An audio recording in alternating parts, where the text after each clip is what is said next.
Ito mga kabali, tuloy na natin yung sa grupo ni Roberto Libardo. Bali ito sa kanya siguro to. Ang ano niya, model niya 999. Yan, kulay gold. Bali sa nakasaad dito palakasin at ayun, ba't ito nakasulat? Labo na kasi. Palakasin at patipirin sa battery. Yun ang mahirap, hindi ko pa nagagawa yun. Yung palakasin kaya ko, pero yung patitipirin habang malakas, malabo. Kasi pag nilakasan mo yung output nito, hindi natin mapapatipid sa kain ng karga. Lalong kakain siya ng mas malakas kasi lumalakas yung output. Dali yan. Sana naintindihan tayo ng mga nagpapagawa. Hindi natin kayang patipirin yung mga ganito. Habang tinataas natin yung output nito, lalong tumataas yung kain ng karga. Yan. Hali, ito muna reparin natin. Mali, may mga tornilyo pa siya. Tanggalin ko lang top cover. Ito mga kabali, wala naman tayo nakitang walang lumobo, sunog, pumutok. Bali, testing natin kung aandar. Nagilang muna natin sa 500. Natin kung may reaction. Yan, may ilaw, may konting tunog. Yan, bali on ko na. Maandar. Try natin flip flop. Try natin kung kaya 1K. Kaya naman. Try natin yung 2K. 2K. Ayaw. Ito lang pindot natin. Ayaw niya mag 2K. Mamaya tingnan natin kung mapapalakas natin ng kaya 2K.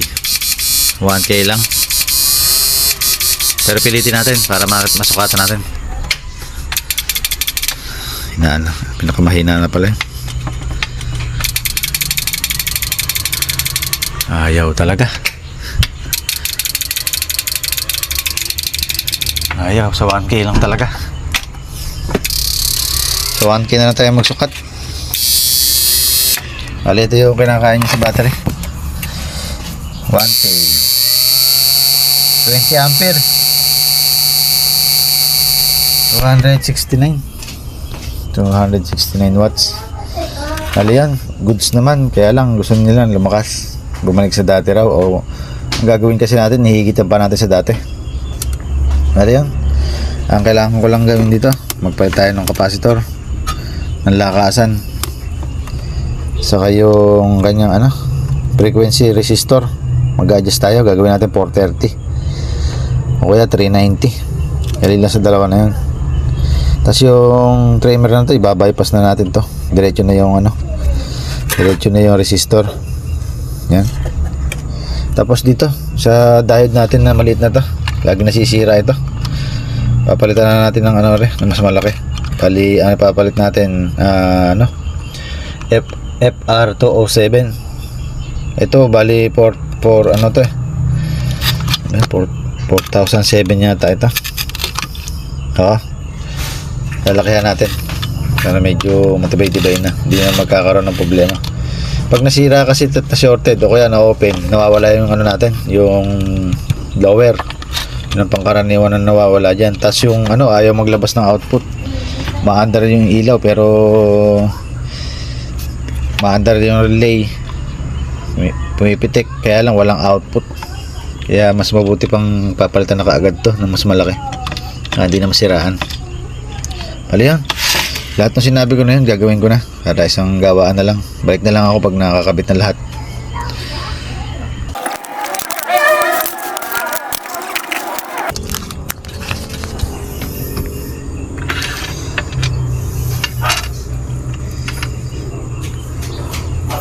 Ito mga kabali, ito yung mga pinalitan natin. Ito yung potentiometer natin, yung capacitor na 3UF. Ayan, 3. Saka itong bypass natin na trimmer, diode, saka yung frequency natin, resistor. Ayan. Bali, paalala ko nga pala sa mga ganitong unit, Katagalan nito nagkakaroon ng problema yung relay natin. Ito, minsan kahit di mo na pinipindot maandar pa rin dahil dito. Kumbaga itong unit na ganito, darating yung panahon na bigla na lang siya maglalak siyang ganun. Tapos kahit na bitawan mo na yung pindutan, naka-under pa rin siya dahil dito sa relay. Bali sa ngayon kasi hindi pa naman siya naglalak, kaya hindi naman natin papalitan pa to.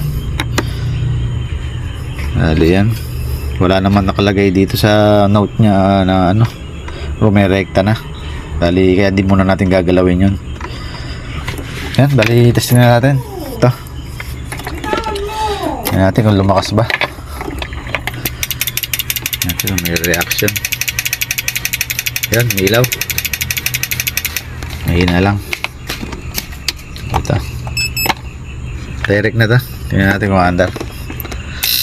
Ano andar? Lakas natin. Yan, andar. Testing natin kung talaga bang lumakas, kung andar na yung 2K. Yan. Kaya na niya. Mandar na siya. Kasi ito yung kinakain niya. Lagyan natin sa 1K. Saan tayo nagsukat kanina. Yan. 50 ampere. 600 plus. Bali hanggang dyan lang yan. Kasi pag sinagad pa natin doon, baka mahirapan naman. Nga pala yung frequency resistor natin ang ilagay natin 390. Yan. 390K. Sa ganitong unit pwede natin hanggang 390. Huwag na natin ilalagay sa 330. Tamang malakas na madalas naman masiraan ng mga parts. Bali yung ganitong resistor okay na. Yan, okay na. Yan, bali okay na. Bali yung lakasan niya, nilipat na natin din sa kaliwa. Tapat nung high and low. Yan. Para alam nung may-ari. Ito mga kabali, lalagyan din natin ng ano to, pampalakas ng tunog niya. Bali suksok lang natin. Ikutin lang. Yan, pumasok na. Yan. Bali madali naman tanggalin to kung gusto nilang tanggalin. Hahatakin lang nila, paikot. Kaya lang man natin nilalagyan para mas gumanda yung tunog. Nakakaganado kasi manghuli pag narinig na. Yan, bali yan, hanggang dito na lang yung video. Ito yung mga pinagpalitan. Kita naman. Bali sa inverter nito okay na.